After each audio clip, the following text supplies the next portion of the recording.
Mungkin pesan dari Jaganca yang lagi tepat semangat berkreasi, kenapa itu dalam seni, dalam musik, bersemacam mana bisa ambil nanti ilmu tentang situng seni, misalkan cara nagabai lirik senikah, Pak Istiqomah kan itu.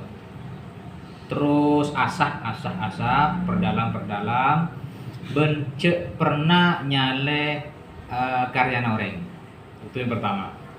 Yang kedua, cek maksaan sesuatu di luar kemampuan. Misal, kita bisanya cuma kebai lirik, tak bisa kebai lagu. Jangan pernah coba-coba kebai lagu, karena hasilnya tidak akan maksimal. Maksa aki yang mana? Empun apa sih beri Allah nika kunaki. Diberi bakat bisa kebai lirik, nika pun maksimalkan. Bagi saya beri bakat kebai lagu, harus kebai lagu, menciptakan lagu sendiri. Cak dari India, dari Arab dan semacam.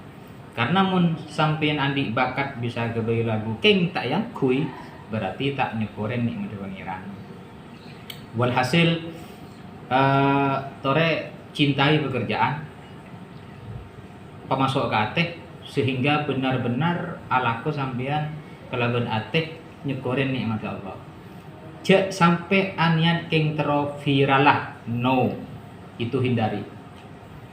Berkreasi alakoh sesuai kelaban beri nikmat dari Allah. Soal viral tak viral, sukses tak sukses, kak itu urusan Allah. Moga-moga manfaat. Matur sekelam kau.